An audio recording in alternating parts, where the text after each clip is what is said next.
Dios les bendiga, iglesia. Qué bueno es decir, Señor, te necesito en cada momento. Mi defensor, mi redentor, Dios te necesito.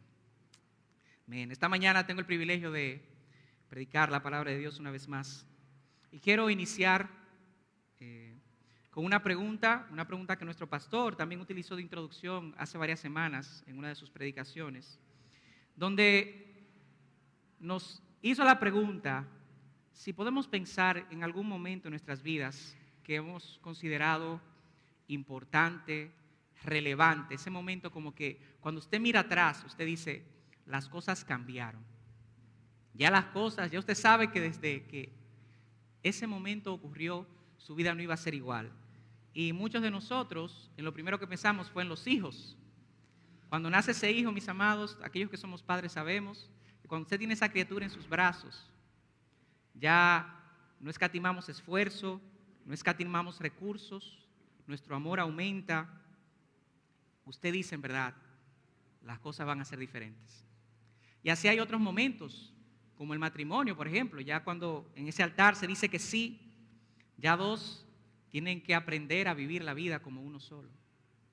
Y así podemos pensar en otros momentos como culminar la universidad, aquellos que son estudiantes, o momentos que a lo mejor no son tan buenos como la pérdida de un ser amado, como un diagnóstico de cáncer. Estos momentos, muchos de nosotros miramos atrás y decimos, nuestra vida ha cambiado. Pero hay un momento en específico, mis amados, que les cuento que es más importante aún que cualquier momento en el que usted haya pensado en el pasado. Y lo digo porque no solamente tiene implicaciones terrenales, no solamente tiene implicaciones con los que nos rodean, sino también tiene implicaciones eternas y espirituales. ¿De qué momento hablo? ¿Cuál es el momento más importante en la vida de cualquier persona? Ese día en el que escuchamos el Evangelio y comprendemos, amados, que somos viles pecadores. Ese momento en el que reconocemos, sentimos nuestra necesidad de un Salvador. El día en que reconocemos que estamos separados de Dios y que con nuestras obras sucias de pecado jamás podemos, por nuestros méritos, ganarnos el cielo ni el favor de Dios. El evento más importante de su vida y mi vida es ese día, mis amados, en donde usted y yo nos rendimos a Cristo Jesús. ¿Usted sabe por qué? Porque en verdad la vida cambió. En verdad las cosas comenzaron a ser diferentes. En verdad las cosas que usted quería ya usted no las quiere. En verdad las cosas que usted pensaba buenas ya no son buenas. Y hablando de ese día, que somos justificados por la fe, y pensando en el cambio que da la vida luego de que somos justificados, es que Pablo escribe esta porción de la carta que vamos a estudiar en esta mañana. Quiero pedirte que me acompañes a Romanos 5. Ya Leito leyó los primeros versos. Perdón, Leodán. Ya Leodán leyó los primeros versos de esta porción, donde veremos cuáles son los beneficios de la justificación. Queremos también responder algunas preguntas. Amados, ¿de qué me sirve a mí ser justificado por la fe? ¿Qué significa esto para mí? ¿Qué implicaciones tiene esto para con mi relación con Dios? ¿Y qué implicaciones tiene esto para con la manera en que yo vivo mi vida? Pues eso es lo que intentaremos responder en esta mañana a través de este pasaje, mis amados, y esperamos que sea la Biblia la que hable en esta mañana. Pedirte que leas conmigo Romanos capítulo 5, los versos del 1 al 11. Dice la palabra de Dios, ¿lo tiene contigo? Amén. Dice la palabra de Dios en Romanos 5, dice, justificados pues por la fe, tenemos paz para con Dios por medio de nuestro Señor Jesucristo, por quien también tenemos entrada por la fe a esta gracia en la cual estamos firmes y nos gloriamos en la esperanza de la gloria de Dios. Y no solo esto, sino que también nos gloriamos en las tribulaciones, sabiendo que la tribulación produce paciencia. Y la paciencia, prueba. Y la prueba, esperanza. Y la esperanza no avergüenza. Porque el amor de Dios ha sido derramado en nuestros corazones por el Espíritu Santo que nos fue dado. Porque Cristo, cuando éramos débiles, a su tiempo murió por los que dice, por los impíos. Ciertamente apenas morirá alguno por un justo. Con todo pudiera ser que alguno osara morir por el bueno. Mas Dios muestra su amor para con nosotros en que siendo aún pecadores, Cristo murió por nosotros. Amén. Pues mucho más, estando ya justificados, escucha esto, estando ya, fuimos justificados en su sangre, por él seremos, ¿qué dice? Salvos de la ira. Porque si siendo enemigos fuimos reconciliados con Dios por la muerte de su Hijo, mucho más, estando, ¿qué dice? Reconciliados, seremos salvos por su vida. Y no solo esto, sino que también nos gloriamos en Dios por el Señor nuestro Jesucristo, por quien hemos recibido ahora la reconciliación. Oremos, amados. Padre, hemos cantado, te hemos adorado, te hemos alabado y hemos proclamado, Señor, que te necesitamos. Permite que esto sea más que simples palabras, que en verdad nuestro corazón en esta mañana esté humillado delante de ti, diciendo, Señor, te necesito. Diciendo, Señor, gracias por tu favor inmerecido. Señor, como tú, siendo Dios santo, santo, santo, estás cercano y has decidido estar cerca de pecadores por medio de tu Hijo Jesucristo. Señor, aquellos que hemos entendido esta verdad, queremos vivir para ti y queremos vivir una vida conscientes de las implicaciones que tiene este efecto en nuestro corazón, este efecto en nuestro interior, esta fe puesta en ti. Ya no queremos ser diferentes, Señor. Ya queremos dejar de hacer esas cosas que no te agradan. Ya queremos vivir para ti. Ayúdanos a vivir esta justificación por la fe que ha sido puesta en Jesucristo, tu Hijo. En el nombre de Él te lo pedimos. Amén y amén. Amados, la justificación por fe es el tema de Romanos y hemos venido hablando de eso, lo hemos repetido muchas veces. Nuestro pastor la semana pasada nos explicaba que la justificación es cuando un juez da sentencia de inocencia. Él decía que cuando usted va a un juicio, usted tiene dos posibles resultados: o usted es culpable o inocente. Entonces, en los primeros 4 capítulos de Romanos, Pablo está dando mucho énfasis en recordarnos que no importa quién usted sea, si judío o gentil, no importa a quién usted se crea, no importa lo que usted haga, adivine qué, todos somos pecadores y estamos destituidos de la gloria de Dios. Todos son pecadores y están destituidos de la gloria de Dios, lo que implica que en el juicio final todos nosotros tenemos la sentencia de culpable. Pero Él, aparte de dar el problema, también nos da la solución. Y la solución que Dios ha determinado. ¿Cuál es esa solución? Pues que somos salvos por la fe puesta en Jesucristo.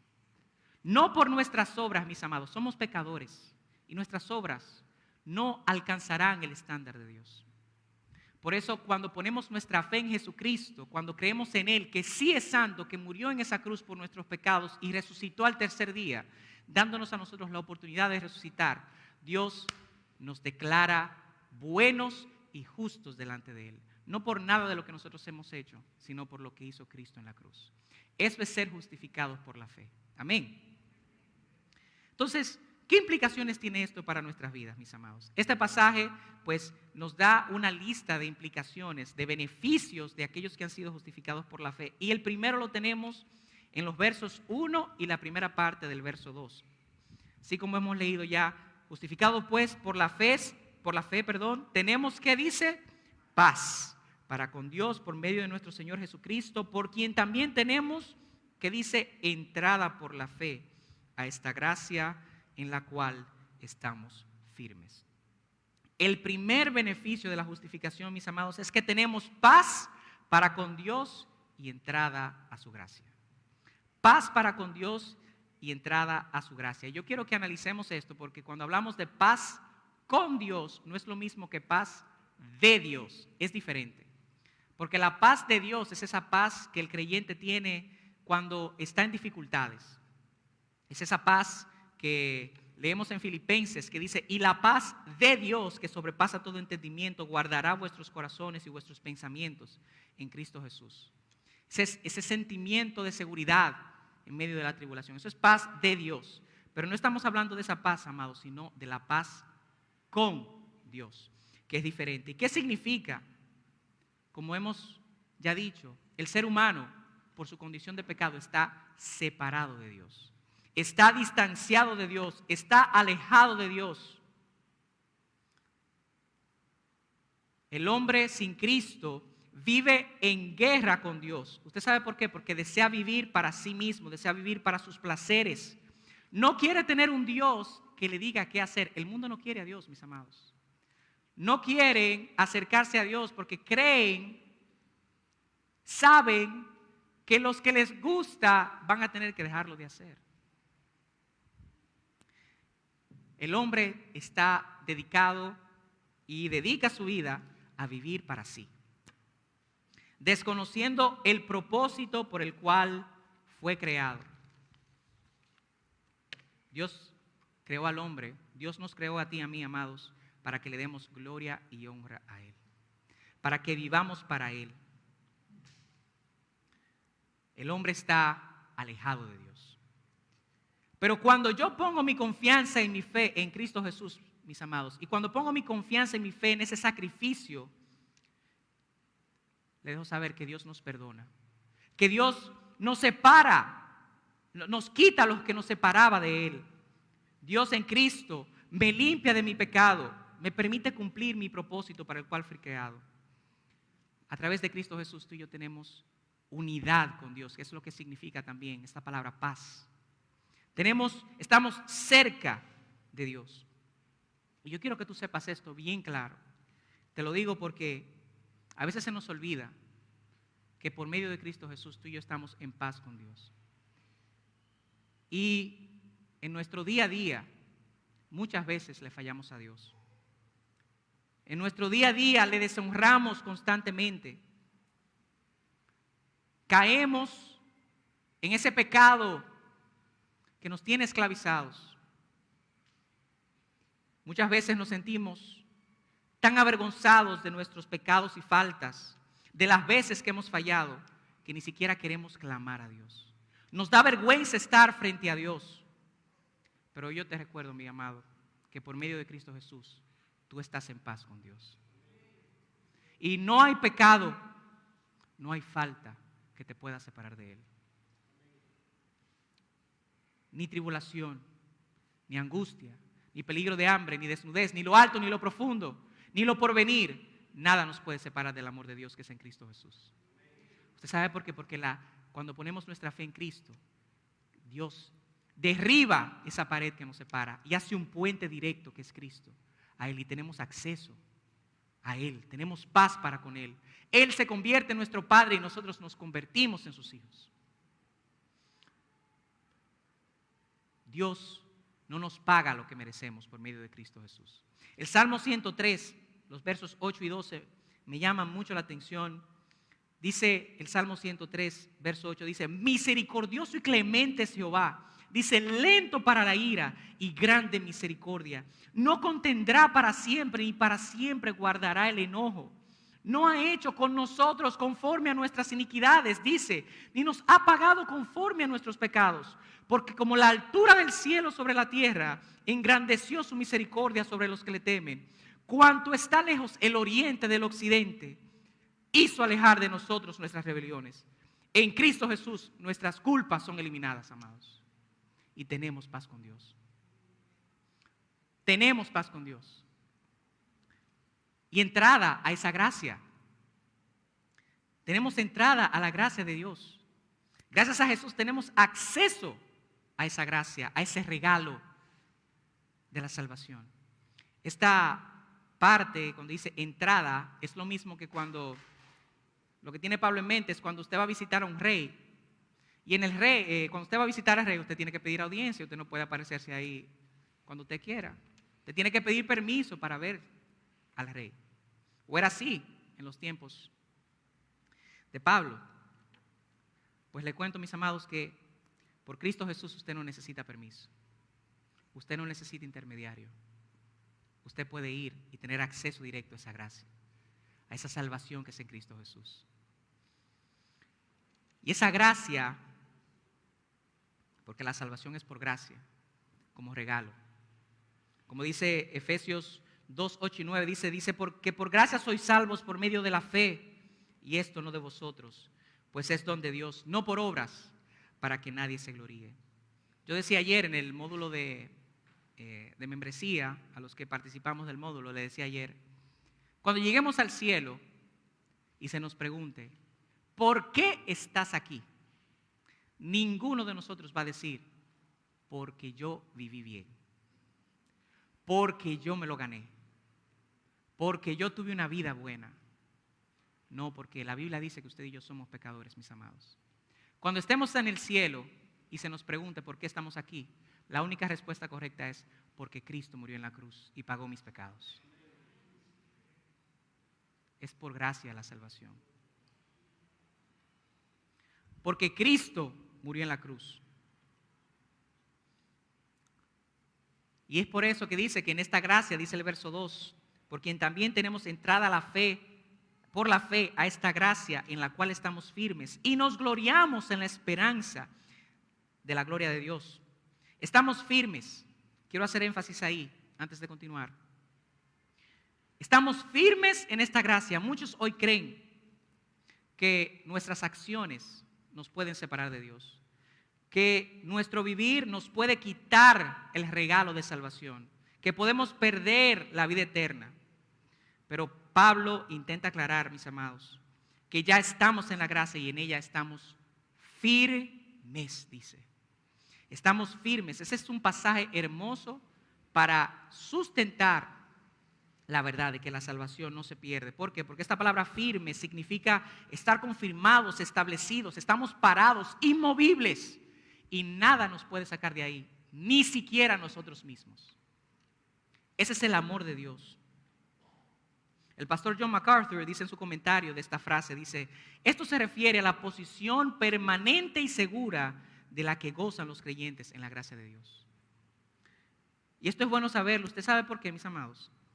El creyente que ha sido justificado por la fe, ha sido salvo por gracia, al saber que no ha hecho nada para ganarse la salvación ni para mantenerla, usted sabe cómo va a vivir en gratitud. Y ya no va a hacer la voluntad de Dios por obligación o por temor. Porque hoy muchos están buscando a Dios y hay muchos creyentes que viven, que sienten esa carga delante de Dios. Tengo que hacer esto porque si no, me voy a perder. Pero cuando sé que la salvación es por gracia, viviré por gracia, obedeceré por gracia. En agradecimiento viviré a nuestro Dios, viviré para nuestro Dios.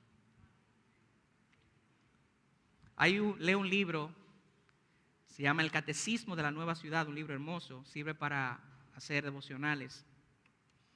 Y este libro, uno de los autores cita a una hermana, es una cita anónima, solamente especifica que fue una mujer quien la dijo. Por eso la voy a leer así.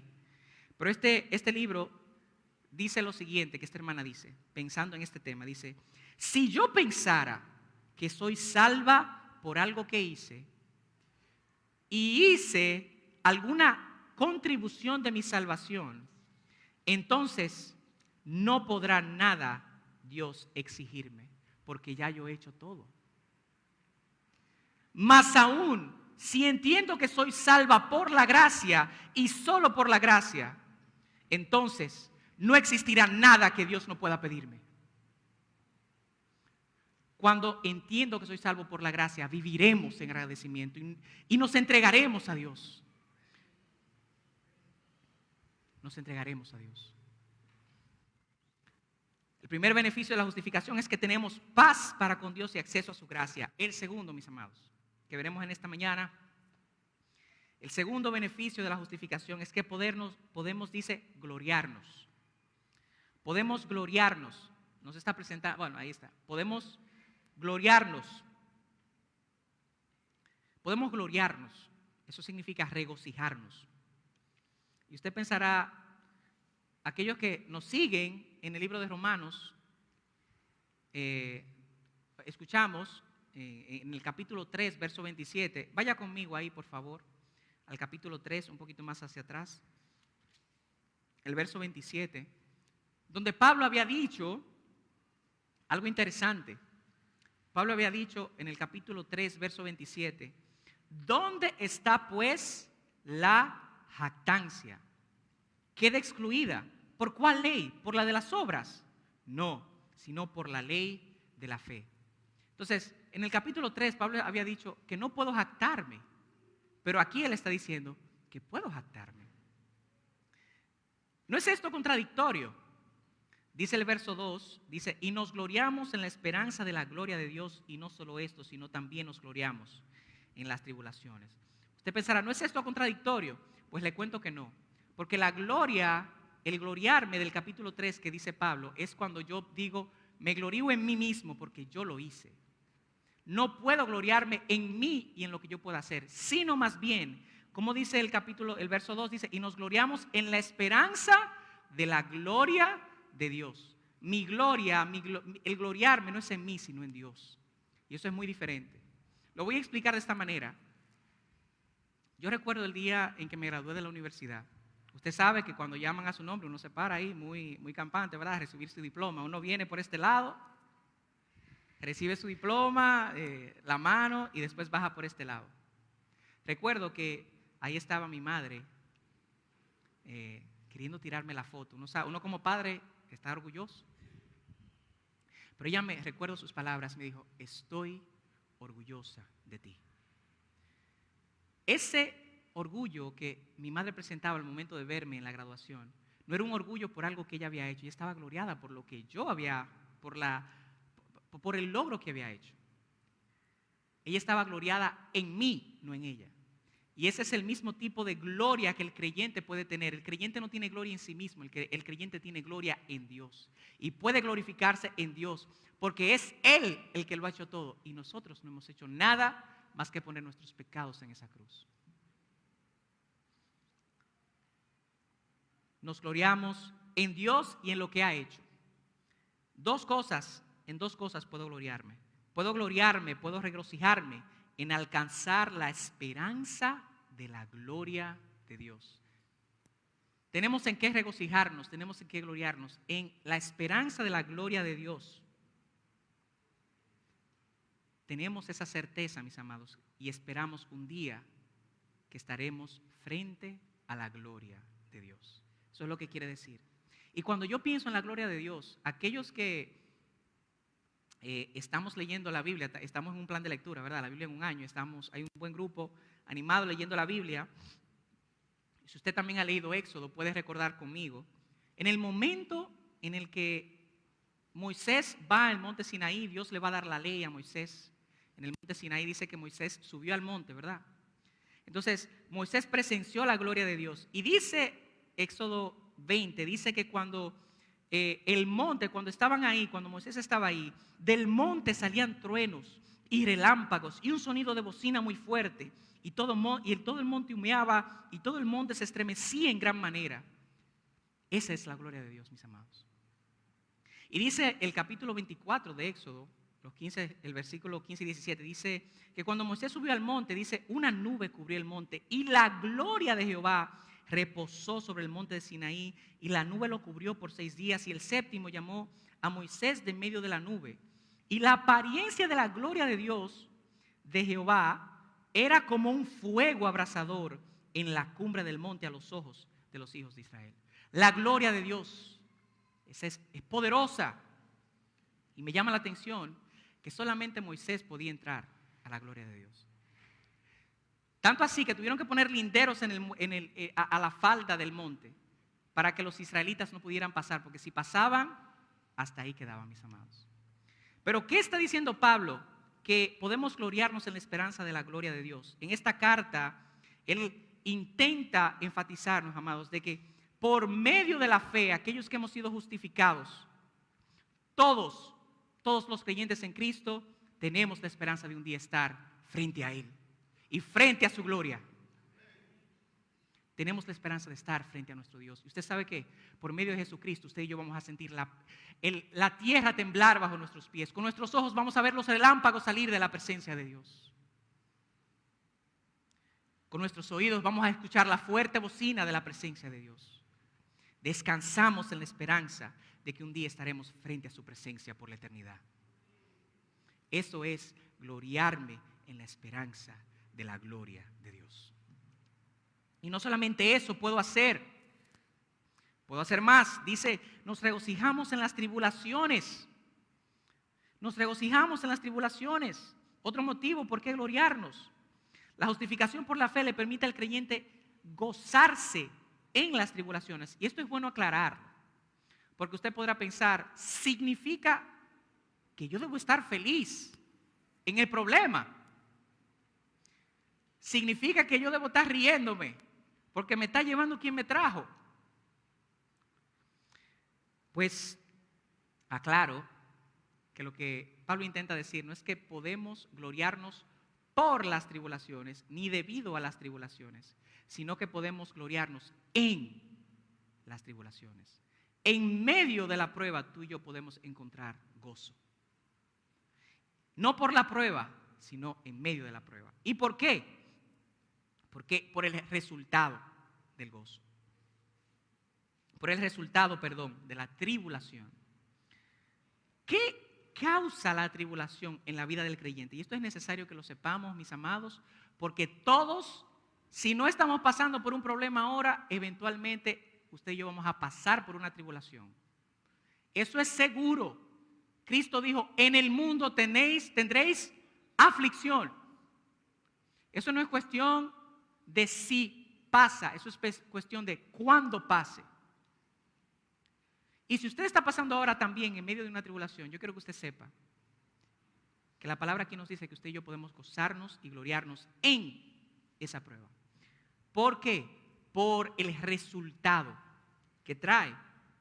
¿Qué dice la palabra de Dios? Y quiero que me acompañe ahí el verso 3, 4 y 5, ¿verdad? Dice, y no solo eso, sino también gloriarnos en las tribulaciones, sabiendo, esto es un asunto de conciencia, sé que la tribulación produce, ¿qué dice?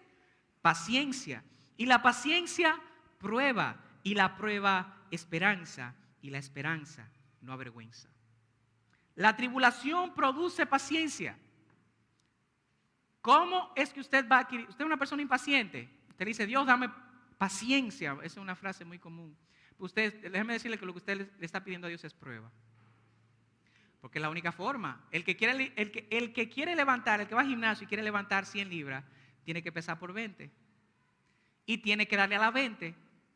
Y después tiene que darle a 30, y después a 50, y después a 60. Entonces, a medida que voy teniendo pruebas, es que mi paciencia va aumentando. Aquel que es impaciente no ha tenido muchas pruebas. Entonces yo le recomiendo que aprenda a ser paciente para que Dios no le mande más pruebas.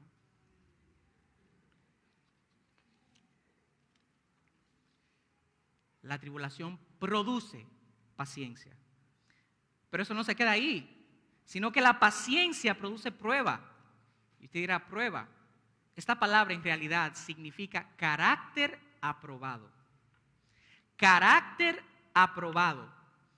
Es como ese metal que ha pasado por el fuego para ser limpiado en todo lo que tiene que sea inferior. Eso es como cuando el corredor, aquí hay muchos hermanos que corren, aquí hay varios hermanos que corren, y saben que el desafío más grande de un corredor es el famoso 42K. Eso, mire, le saca el alma a cualquiera. 42 kilómetros, correr. Para usted ser capaz de correr 42 kilómetros, así mismo usted tiene que correr primero 5, después 10, después 15, después 20, después 30. Usted no se puede presentar a la carrera de los 42 kilómetros nada más pudiendo correr 20, porque usted no va a terminarla. El que quiere correr 42K tiene que correr 45 la semana pasada. O esa misma semana. ¿Por qué? Porque cuando ya corrí los 45, tengo mi resistencia aprobada para entonces poder cumplir con los 42. Y a esto es que se refiere Pablo cuando dice que la paciencia produce carácter aprobado. Significa que he ido corriendo tanto que ya mi cuerpo está moldeado y sé soportar en medio de la tribulación. Sé aguantar en medio de la tribulación. Sé mantenerme firme. Podré ir respirando, podré ir poniendo mi confianza en el Señor. Mi carácter cada día más será siendo probado. Y eso es importante saberlo. ¿Usted sabe por qué, mis amados? Porque a veces Dios utiliza la prueba para recordarnos que Él está ahí, porque se nos olvida con frecuencia. A veces Dios sabe que solamente le buscaremos cuando no nos queda más que buscar a Dios. Cuando Dios es lo único que nos queda. Es triste, pero Dios nos ama tanto que Él permite la prueba para que podamos buscarle nuevamente. Y esta prueba, ese carácter aprobado, ese estar listo, pues produce en última instancia esperanza. Y volvemos al punto 1. Esa esperanza, mis amados, que no importa cómo esté la circunstancia, yo tengo esperanza en Cristo Jesús. Esa es la esperanza que me permite y le permite a un cristiano, habiendo recibido un diagnóstico de cáncer terminal, esa es la esperanza que le permite a un cristiano que luego de haber perdido a un ser amado, que en medio de la dificultad económica pueda mirar a Dios y decirle: Dios, tú eres soberano. Y tú sabes por qué hace las cosas. Esa es la esperanza que me hace ver a Cristo y no a la tribulación. Esa es la esperanza que asegura que mi mirada esté puesta en Cristo, que mi confianza esté en el Señor. Esa es la esperanza que descansa en lo más seguro que podemos tener, que es a Jesucristo en nuestro corazón.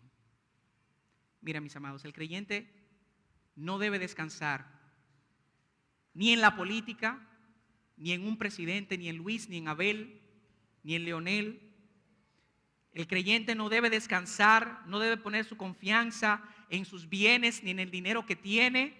El creyente no puede poner su confianza en su salud, porque todo eso en algún momento lo podemos perder. Pero lo que nunca perderemos y de quien nunca nos saldremos y en quien más estamos seguros es en Cristo Jesús.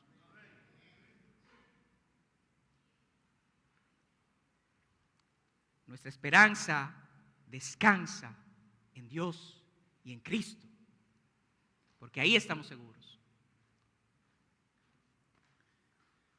¿Por qué el creyente puede hacer esto? Porque esto es, en cierta medida, hasta contraproducente. ¿Cómo es que en medio de la tribulación yo puedo decir: Dios es bueno? ¿Cómo es que eso pasa en la vida del creyente? Eso es hasta irracional. Pero le cuento que esto pasa porque, como dice el verso 5, dice: y la esperanza no avergüenza. Tenemos esa confianza, como acabo de decir, porque el amor de Dios ha sido derramado en nuestros corazones por el Espíritu Santo que nos fue dado. La única manera de que un creyente pueda permanecer firme en la tribulación, y la única razón por la cual el creyente permanece firme y confiado en Dios, es porque en su interior Dios ha derramado el amor de Dios.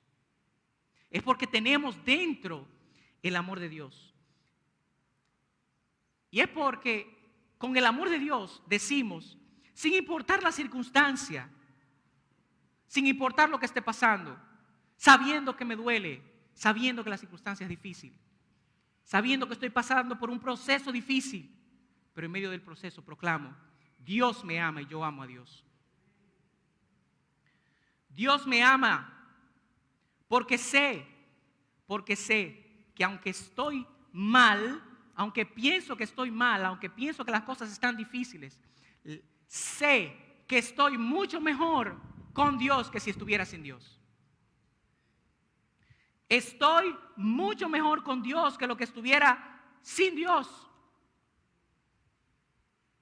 Aquel que ha puesto su confianza en Cristo y ha puesto su esperanza en Cristo, conociendo su condición de donde Cristo lo sacó y quién era, podrá decir en medio de la tribulación: Señor, en ti estoy mejor de lo que merezco. Estoy mejor de lo que merezco. Estoy mejor de lo que merezco. El tercer beneficio que veremos en esta mañana, y quiero apurarme. El tercer beneficio de la justificación, amados, es que recibimos su amor de manera inmerecida. Recibimos su amor de manera inmerecida. Es el tercer beneficio de la justificación. Y cuando pensamos en el amor, quiero que recordemos ese famoso pasaje, ¿verdad?, que utilizamos mucho en San Valentín, 1 Corintios 13, ¿verdad?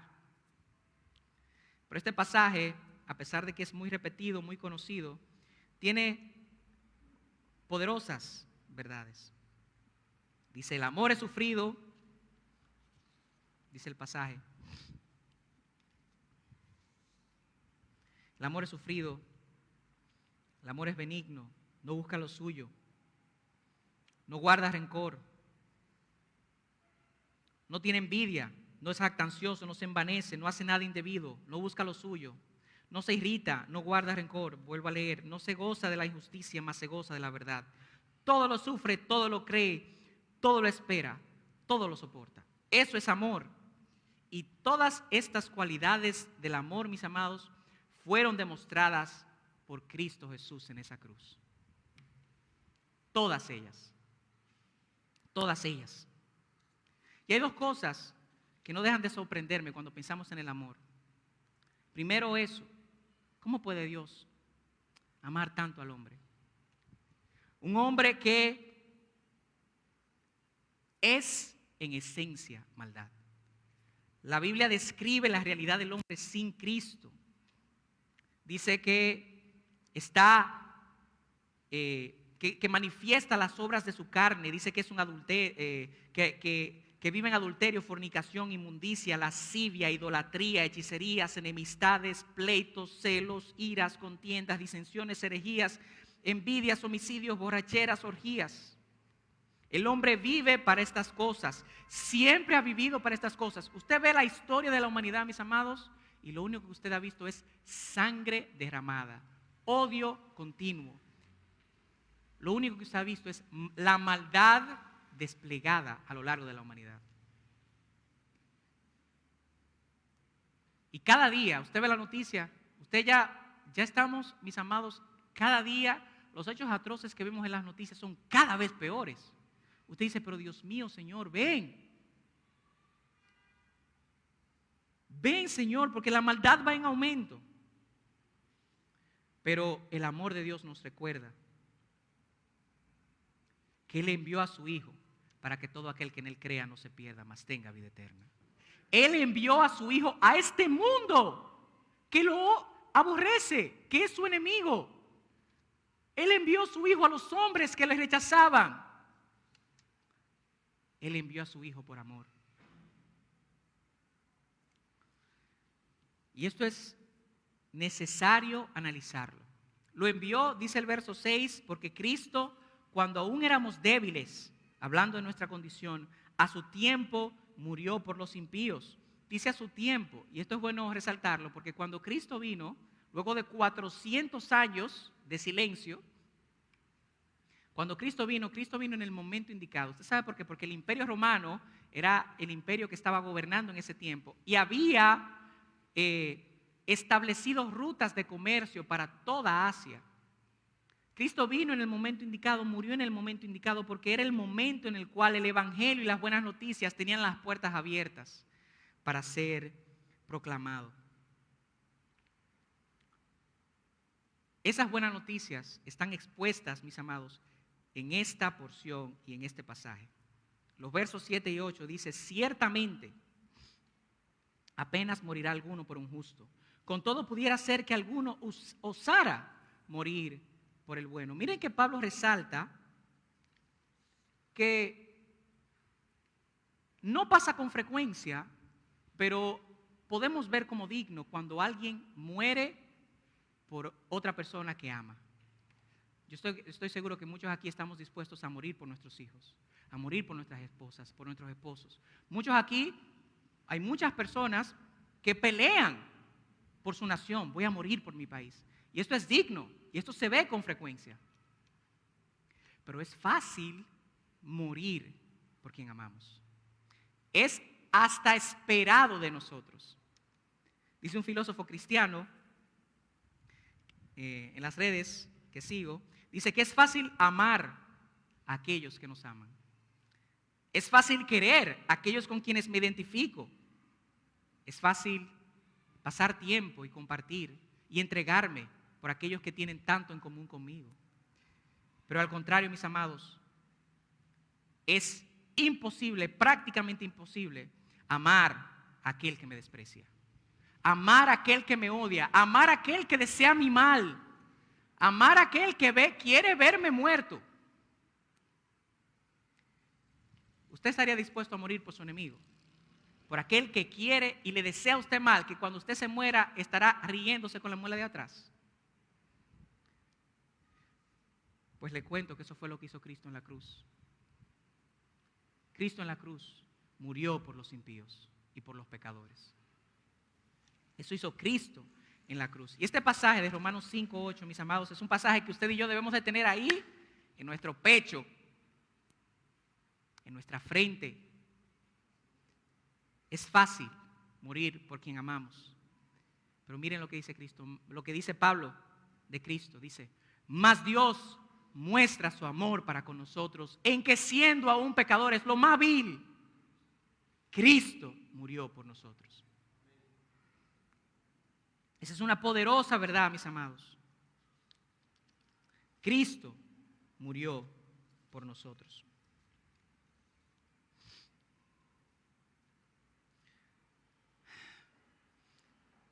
Para eso estamos aquí. ¿Usted sabía? Estamos aquí para dejar de saber al mundo que Cristo murió por ellos. Así como murió por mí, murió por ellos.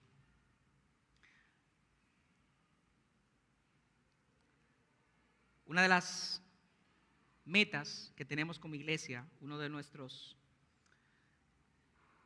valores, es que como iglesia queremos rescatar a los perdidos. Como iglesia queremos, nuestra misión es hacer discípulos. Usted y yo nunca lograremos cumplir nuestro propósito como iglesia si usted y yo no nos atrevemos a decir al pecador, Cristo murió por ti. Cristo hoy quiere darte vida eterna. Amados, tenemos que crear conciencia de que aquel que está sin Cristo, al final de su vida, tiene un destino de condenación eterna. Estoy hablando de quien amas. Estoy hablando de tu vecino, tu amigo, tu hermano, tu primo, tus padres que están sin Cristo. Hoy tienen la sentencia del infierno sobre sus cabezas. ¿Y vas a permitir que sigan así? ¿No querrás compartir la buena noticia para ellos salir de ese camino? Como iglesia, para poder cumplir nuestro propósito, mis amados, tenemos que compartir esto, que Dios mostró su amor para con nosotros en que siendo aún pecadores, Cristo murió por nosotros. Es el tercer beneficio de la justificación. Recibimos el amor de Dios. Y el cuarto y último beneficio que vamos a hablar en esta mañana es que somos reconciliados con Dios. Somos reconciliados con Dios. Y ese punto expande más lo que ya venimos hablando del primer punto, ¿verdad? Porque ya dijimos que en Cristo tenemos paz con Dios. Ya no somos enemigos de Dios. Amén. Ahora también dice que somos reconciliados. Cuando dos países están en paz, quiere decir que no están en guerra, quiere decir que no necesariamente se vayan a tratar entre sí. Pero la justificación por la fe le da al creyente aún más que la paz con Dios, le da la reconciliación. Y esa reconciliación implica también no solamente que estoy ya unido a Dios, sino que también puedo relacionarme con Él. Puedo relacionarme con Él. Dicen los versos 9 y 10, dice, pues mucho más, estando ya justificados en su sangre, por Él seremos salvos de la ira, porque si siendo enemigos fuimos reconciliados con Dios por la muerte de su Hijo, mucho más, estando reconciliados, seremos salvos por su vida. Entonces, ¿qué es lo primero que hace la reconciliación con Dios? Nos salva de la ira de Dios. Nos salva de la ira venidera. Y usted preguntará, pero no acabamos de decir que Dios es un Dios de amor, que Dios mostró su amor para con nosotros, que Dios mostró su amor para con pecadores. No dice primera de Juan 4:8, dice Dios es amor. Es una cancioncita de Dios es amor, la Biblia lo dice. Una canción infantil, recuerdo, cuando tenía 6, 7 años, en el colegio en el que estaba, se cantaba. Primera de Juan capítulo 4, verso 8. Dice que Dios es amor. Pero una de las cualidades de Dios, esa es una de las cualidades de Dios. Dios también es santo y justo. Y junto con el amor funciona la justicia. De la misma manera que Dios derramó su amor para con nosotros entregando a Cristo en esa cruz, mis amados. Dios mostró su amor para con nosotros, pero Él mostró su ira para con Cristo. Entonces, el amor y la ira trabajaron al mismo tiempo. La gracia y la justicia se unieron en ese madero, en la cruz. Dios, al igual que es un Dios de amor, es un Dios de ira. Y llegará ese día, mis hermanos, cuando ese Dios santo llegará a este mundo. Llegará ese día en el cual la Biblia le llama el día del Señor, le llama Apocalipsis, el gran día de la ira de Dios. Ese día la ira de Dios se revelará contra toda injusticia en este mundo. Contra todos los hombres. El hombre tiene dos destinos.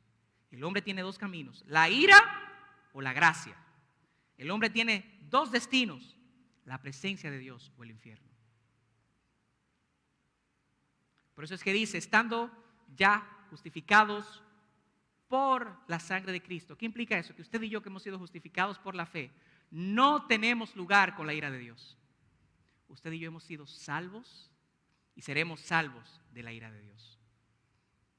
Ya somos, como el beneficio número 3, solamente receptores del amor y de su amor. Somos receptores de su amor. Hay muchos hoy, como ya dije, que van de camino al infierno. Usted sabe que si usted puso su confianza en Cristo Jesús, usted no va para allá. Eso es algo que usted debe de saber. Y me llama la atención, como dice el verso 10, dice, seremos salvos, porque siendo enemigos, si siendo enemigos fuimos reconciliados con Dios por medio de la muerte de su Hijo, mucho más, estando reconciliados, seremos salvos por su vida. Seremos salvos por su vida. ¿Y qué quiere decir esto? Este pasaje es lo que Martín Lutero denominó la doble imputación. La doble imputación es un término teológico, obviamente no quiero abundar en él, simplemente explicarlo. Segunda de Corintios 5:21 es un verso hermoso que habla acerca de esto. Dice, al que no conoció pecado, hablando de Cristo. Al que no conoció pecado, por nosotros lo hizo pecado, para que nosotros fuésemos hechos justicia de Dios en él. ¿Qué significa esto? Mire, que nosotros tenemos a Cristo. Cristo está de este lado y tú y yo estamos de este lado. Cuando somos justificados por la fe, Dios vierte en Cristo nuestro pecado y lo clava en esa cruz. Y cuando nosotros creemos esta verdad, Dios vierte la justicia de Cristo en nosotros. Por eso es que dice, somos justos delante de Dios.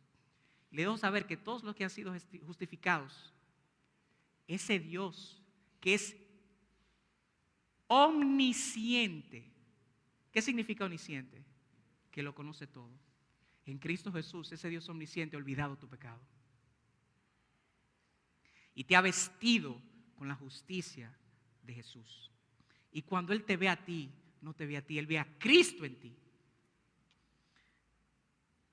Por eso es que dice, somos salvos por su vida.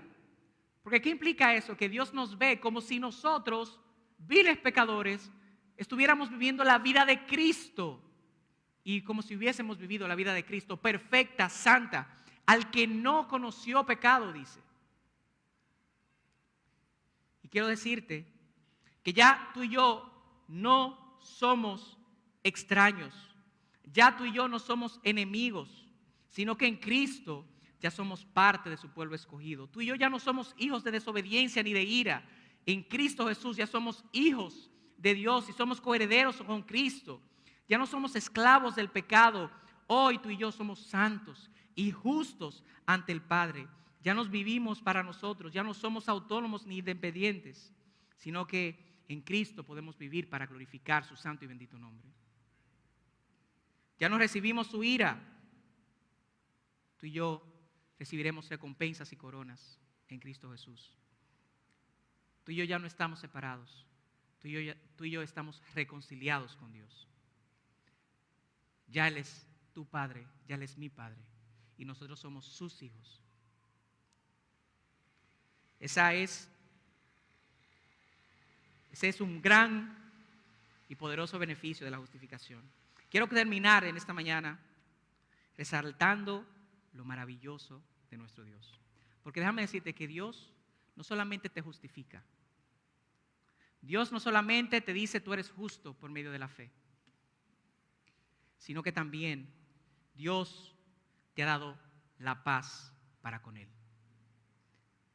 Y con eso te permite también tener acceso a su gracia. Y hoy yo quiero recordarte, lo quiero reiterar, no debes estar avergonzado por tu pecado frente a Dios. No hay pecado que te pueda alejar de Él. Vuelve a Dios, porque Él tiene los brazos abiertos, porque por medio de la fe tú estás en paz con Él. Otra cosa que nos ha dado Dios es que nos podemos gloriarnos en la esperanza de su gloria y en las tribulaciones. Hoy te invito a mirar el sufrimiento, amados, como una oportunidad. Es difícil de verlo así, pero en Cristo Jesús tú y yo podemos ver el sufrimiento como una oportunidad de voltear a Cristo y verlo con mayor claridad. En el dolor, te quiero recordar, te harás más paciente, tu carácter se hará más fuerte. Recordarás que nuestra única esperanza en la vida y en la muerte descansa únicamente en nuestro Salvador Jesucristo. Hoy quiero recordarte que eres amado de tal forma que siendo un pecador, sin merecerlo, Dios entregó a su Hijo para que hoy seas redimido y para que hoy tengas vida eterna, para que hoy vivas para Él y para que hoy compartas el Evangelio con aquellos que no lo tienen. Hoy estás reconciliado y eres su hijo. Ya sobre nosotros no hay ira, mis amados. Para nosotros solamente nos queda perdón y gracia infinitos en Cristo Jesús. Y a ti que nos visitas hoy, quiero decirte que si no estás en Cristo, estos beneficios no los tienes. Aún así, Dios hoy está dispuesto a dártelos. Dios está dispuesto a tener paz contigo. Dios está dispuesto a darte esperanza. Dios está dispuesto a que te puedas regocijar en las tribulaciones y comprender su verdadero propósito. Hoy el amor de Dios puede alcanzarte. Hoy Él quiere cambiar tu destino que va directo a las llamas y hoy quiere ponerte delante de la gloria de Dios, en espera y con la esperanza de que un día estarás con Él. Hoy es el día, mis amados, a ti que nos acompañas, en el que puedes levantar la bandera de Cristo y decir: Dios, no quiero ser más tu enemigo. Hoy es el día en el cual Él puede restaurar tu vida. Hoy es el día en el cual tú puedes ser limpiado de tu pecado, clavar tus pecados en esa cruz. Y a través de la resurrección de Cristo, hoy descansar en esa hermosa promesa y esperanza de que tendremos en Él vida eterna y con Él estaremos por la eternidad. No te vayas por esa puerta sin acercarte a uno de nosotros, a uno de los líderes, para que puedas saber cuál es en verdad el momento más importante en tu vida.